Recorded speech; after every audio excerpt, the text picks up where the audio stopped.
What is up, MotoFam? It is time for our second installment in our swing arm series. Today is going to be all about prep and getting this thing ready for Cerakote. But the first thing we have to get into is pressing out these bearings. So let's get straight to it. While we're doing this video, I got Tanner here in the background doing a side project. What do we got going on, dude? Comparing a twisted ECU to a stock ECU. Let me see that thing. Definitely want to see how big difference the hit is on that. I'm going to bring in my buddy Mike Watts and let him explain the process of what we're going to be doing with these bearings. Basically what you want to do before you move over to the press is get yourself situated and prepped, so when you get over there it's a quick flow and efficient work. So I'm going to start by cutting off the zip ties and finding what tools I'm going to need to press these in and out, and then I will remove the collars and we'll step over to the press.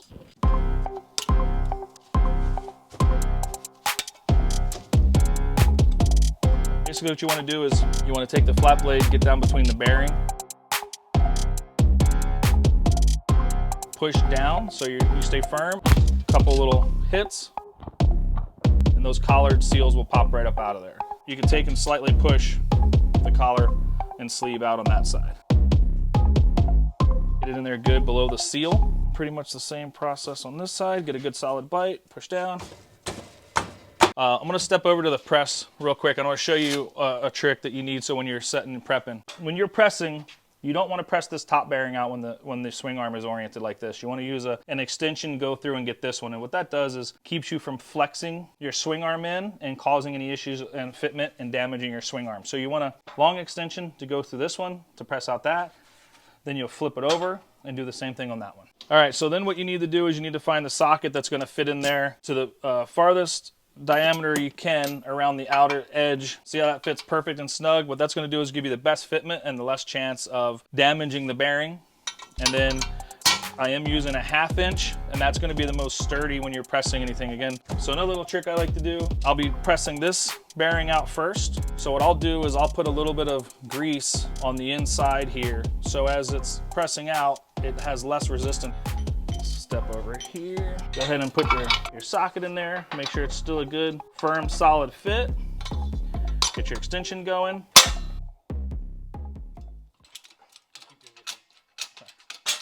There you go.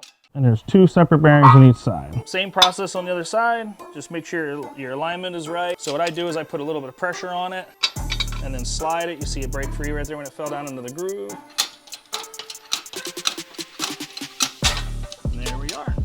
You have the 2 races. We are moving right along. The bearings are now out. First thing we're gonna do is just a simple wash. We're gonna use some dish soap, some simple green just to get off the big stuff. Then we'll move to the chemicals. So let's go and do that now. I have a bucket full of suds.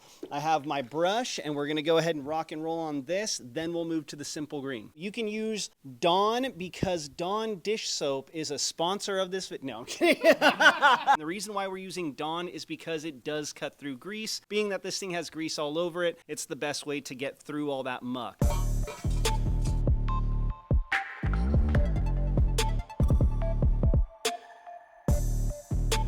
It's all cleaned up, but as you can see in certain places here, there is some stickiness from the graphics kit that goes on my swing arm. So we're gonna have to bump it up a little bit and take this thing and put it inside of the sandblaster.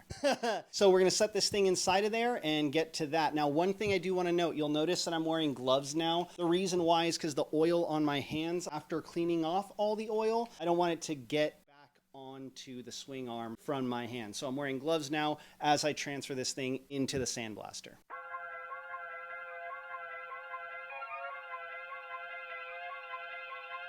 Now, obviously, I realize not everybody is going to have a sandblaster that they can use to get their swing arm this clean. But one thing you can use if you have any stickiness left over from a graphics kit is some rubbing alcohol, and that should take off a bulk of that stickiness residue. You'll see here that I dump out a lot of excess. What I didn't show is that we actually hosed off the swing arm to get any excess off. Now we're gonna switch over to a lacquer thinner here and some rags. And lacquer thinner is really just to get that last bit of grease or particulate off of the swing arm. Some of you might be thinking that this is overkill, but again, the idea is to get this swing arm as clean as possible. That way when we Cerakote it, the Cerakote has less of a chance to flake off. As you can see, we have the rear swing arm up on a line that is held by a hanger. The reason why is we're about to spray this thing. And the way we're gonna do this is we're basically just gonna make our own paint box out of painter's plastic. We'll get this garage door all sealed up, get the Cerakote ready, which we'll prep in a little bit, and then start spraying. Stay tuned.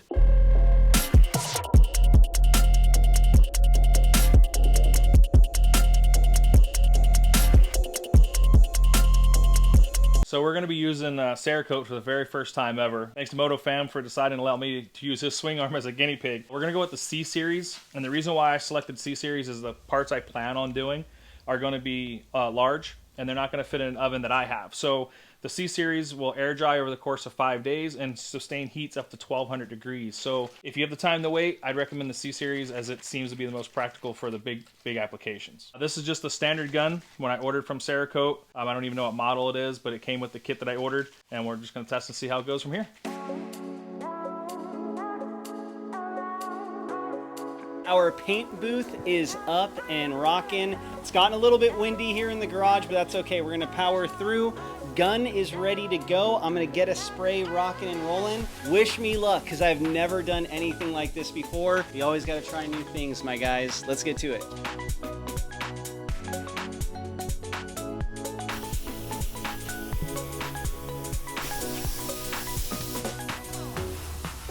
It's not gonna be perfect, but I kind of like the way it's coming out.